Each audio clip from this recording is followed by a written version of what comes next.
Assalamualaikum warahmatullahi wabarakatuh. Perkenalkan nama saya Marco Alfarinzi dengan NIM 0811282936.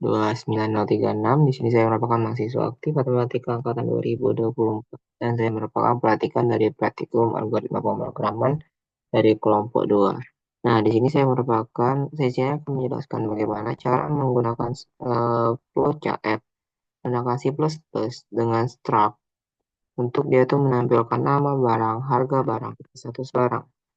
Nah, di sini kita menggunakan array dalam structure.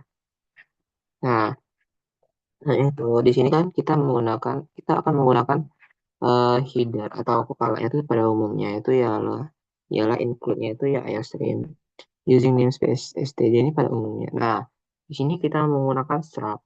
Nah, kan kita kan harus menentukan inventaris atau banyak apa tempat untuk pengumpulan barang-barangnya itu.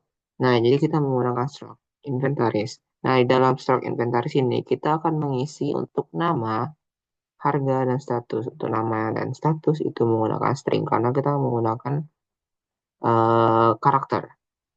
Nah, selanjutnya itu untuk harga itu kita menggunakan float. Kenapa tidak menggunakan integer? Karena kita akan menggunakan nilai yang bukan nilai bulat.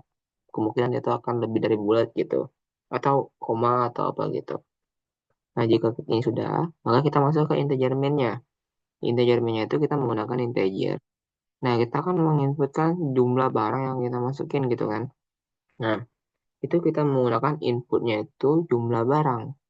Nah, itu si out, masukkan jumlah barang di inventaris. Hmm, ke inventaris. Ke inventaris. Nah, untuk si in-nya itu kita menggunakan jumlah barang. Nah, dan itu inventaris.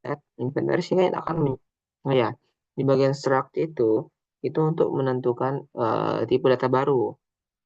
Jadi dia akan memunculkan tipe data baru sesuai dengan keinginan kita. Jadi inventaris ini menjadi tipe data yang baru dan data ini menjadi variabel yang akan masuk ke proses gitu. Nah, datanya ini dalam itu jumlah barang. Nah, di sini kita menggunakan proses perulangan yaitu for yaitu I sama dengan 0 dan I kurang dari jumlah barang.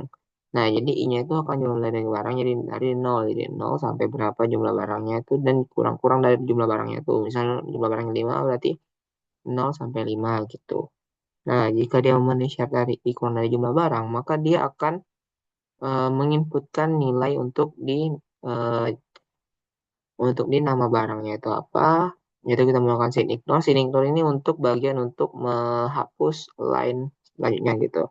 Hanya itu get line-nya itu kita akan untuk menunjukkan line baru, tapi itu langsung diinputkan untuk data dari namanya itu atau data indeks i dot nama itu untuk variabel di struct-nya.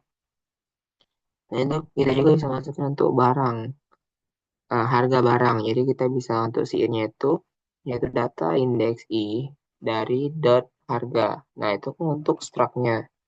Hanya itu kita juga bisa masukkan untuk statusnya itu. Nah, statusnya itu ada tiga, yaitu barangnya masih baik, barangnya udah rusak, atau barangnya lagi diperbaikan gitu. Hanya itu kan sudah kita bagian for untuk kita menginputkan, jadi kita bisa mengoutputkannya juga menggunakan for lagi. Jadi untuk bagian struct ini itu lumayan mudah karena kita menggunakan for saja dan dua for. Nah, yang for pertama itu kita menggunakan untuk input dan yang for kedua itu kita untuk menggunakan output. Nah, jadi untuk for yang kedua ini kita menggunakan output, yaitu for i sama dengan 0, i kurang dari jumlah barang, dan i plus plus. Itu dia akan mencetak dari nama barangnya, yaitu harganya, dan statusnya.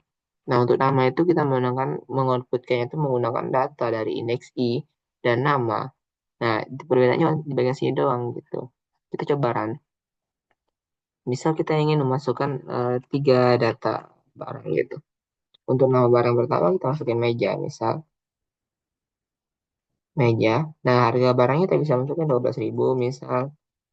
Nah, ini kita bikin dalam keadaan baik. Nah, hanya itu kita masukkan lagi untuk di kursi. Nah, nah itu untuk kursinya itu kita masukin 1.000, 10.000 tadi. Nah, ini kita bikin rusak. Nah, itu kita bikin lagi untuk di sendok. Sendoknya ini kita bikin di 2.000. Kita bikin lagi di perbaikan. Nah, jadi dia akan mengoutputkan nilainya itu dari untuk barang pertama itu dari meja dan lain-lainnya itu jadi muncul gitu. Dan untuk bagian flowchart itu seperti ini, yaitu start seperti pada yang kita flowchart yang video sebelumnya, itu lumayan mirip. Nah, seperti ini. Nah, sebagai sudokunya seperti ini. Nah, mungkin itu saja yang bisa saya sampaikan. Bila ada silakan saya mohon maaf. Saya akhiri wassalamualaikum warahmatullahi wabarakatuh.